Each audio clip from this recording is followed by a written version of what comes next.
जय श्री कृष्ण। आजचा आपला अध्याय आहे 27वा आणि गोष्टीचं आपलं नाव आहे उपरती आणि मोक्षप्राप्ती। श्री विष्णू म्हणाले, लक्ष्मी, पूर्वी सुशर्मा नावाचा एक राजा आणि त्याची षष्टुमती नावाची राणी उभयता आपल्या राज्यकारभार आणि संसार आनंदाने मोठ्या धार्मिक निष्ठेने चालवित होते।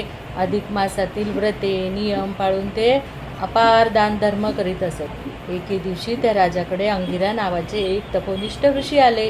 राजा राणीने त्यांचे यथोचित स्वागत केले, त्यांची पूजा अर्चा केली। त्यामुळे अंगिरा ऋषींना खूपच आनंद वाटला। ऋषी म्हणाले, राजा, तू मोठा भाग्यशाली आहेस। राणी षष्टुमती पतिव्रता असून गुण संपन्न आहे। तुम्ही अधिक मासातील व्रते नियम स्नानदानादी अनेक पुण्यकर्मे केली आहेत, त्यामुळे तुम्हावर भगवान पुरुषोत्तम प्रसन्न आहेत। त्यांच्या कृपेने तुमचे इह परलोक परमकल्याणच होईल। त्यावर राजा म्हणाला, मुनिवर्य, हे आमचे ठीक आहे, पण आमच्या नगरीत वीर नावाचा एक दुष्ट इसम आहे। तो चोऱ्या माऱ्या करतो, लोकांचे धन बळजबरीने लुटतो, चैनीत राहतो। तो दुराचारी आणि महापापी आहे। त्या उर्मट घमेंडखोर नीचाबद्दल अनेक तक्रारी माझ्याकडे आल्या। त्याला पकडण्यासाठी आम्ही राजदूत पाठविले, परंतु तो आपल्या पत्नीसह दूर अरण्यात कुठेतरी जाऊन लपून राहिला आहे। तेथे अरण्यातही त्याची हिंसक कर्मे चालूच आहेत। तो वाटमारी करतो, प्रवाशांचे खून करतो। त्याला पकडण्यासाठी आम्ही खूप प्रयत्न केले, परंतु तो हाती लागत नाही। आता यावर काय उपाय करावा तेवढे कृपा करून आम्हाला सांगा, मार्गदर्शन करा।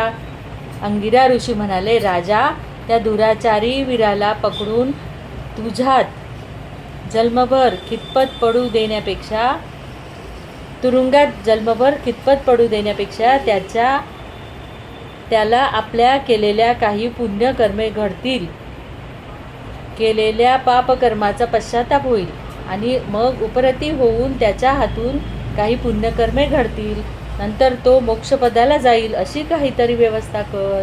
अनायासे आता लवकरच अधिक मास येत आहे। या अधिक मासात जर त्या वीराच्या आणि त्याच्या पत्नीच्या हातून काही पुण्यकर्मे घडली तर निश्चितच भगवान पुरुषोत्तमाच्या कृपेने त्याला उपरती होऊन मोक्षप्राप्ती होईल, त्याचे कल्याण होईल। पहा, अंगिरा ऋषी गेल्यानंतर राजा दुशर्मा आणि राणी इष्टुमती या उभयतांनी मुनीच्या संदेशाप्रमाणे काही उपाय करण्याचा विचार केला। नंतर स्वतः राजा राणी एके दिवशी आपल्या निवडक लोकांसह त्या घोर अरण्यात गेले।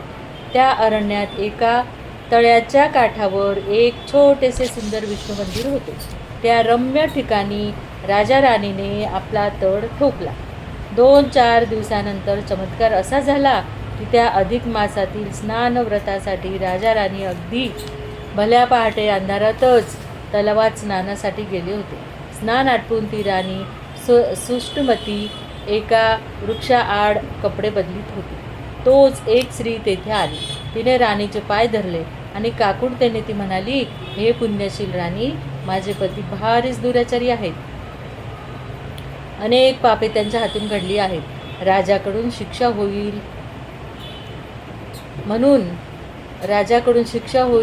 म्हणून माझे पती या अरण्यात लपून राहिले आहेत। माझ्या पत्नी धर्म म्हणून मीही पतीबरोबर इथे लपून दिवस कंठीत आहे। नंतर ती पुन्हा म्हणाली, राणीसाहेब, आता तुम्ही या तळ्याकाठी विष्णू मंदिराजवळ तळ ठोकूनच राहिला आहात। हे पाहून मला उपरती झाली। मी माझ्या पतीच्या अपराधाबद्दल क्षमा मागते। कृपा करून आम्हाला आता सन्मार्गाला लावा। त्या स्त्रीची ती विनवणी ऐकून राणीला दया आली। तिने त्या स्त्रीला राजापुढे नेले। त्या स्त्रीने राजाला नमस्कार करून आपली हकीकत सांगितली। तेव्हा राजा म्हणाला, बाई, तुझा तो पती वीर आता कुठे आहे? त्याला माझ्यासमोर आण। जर त्याला केलेल्या पापकर्माचा खरोखर पश्चाताप झाला असेल तर आम्ही त्याला क्षमा करून सन्मार्गाला लावू। राजाचे हे बोलणे ऐकताच एका वृक्षाआड लपलेला तो वीर झटकन पुढे आला। त्याने राजाचे पाय धरले आणि तो मोठ्याने रडू लागला। रडत रडत तो म्हणाला, महाराज, मला क्षमा करा, मी पापी आहे, मी केलेल्या दुष्ट कृत्याचा मला पश्चाताप होत आहे. मग राजा राणीने त्या उभयता वीर आणि त्याची पत्नी यांना आपल्या बिराडी नेले. तेथे अधिक मासानिमित्त भगवान पुरुषोत्तम राधाकृष्ण मुरलीसह गोपाळ यांची पूजा केली. त्या पूजेत त्या दोघांना समाविष्ट करून घेतले आणि अधिक मासातील व्रते नियम समजावून सांगून त्या पुण्यकर्माचे फळ हे सांगितले. त्यांना ती व्रते आचरण करायला लावले. त्या व्रताच्या पुण्याईने अधिक मासाच्या शेवटी गोलोकातून एक विमान आले.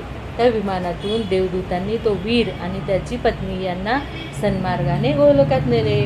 विष्णू म्हणाले, लक्ष्मी, अधिक मास व्रताच्या पुण्याईमुळे त्या पापी वीराला उपरती होऊन मोक्षप्राप्ती झाली. आता या कथेनंतर पुढील 28व्या अध्यायात एका थोर पतिव्रतेची कहाणी मी तुला सांगणार आहे. जय श्री कृष्ण.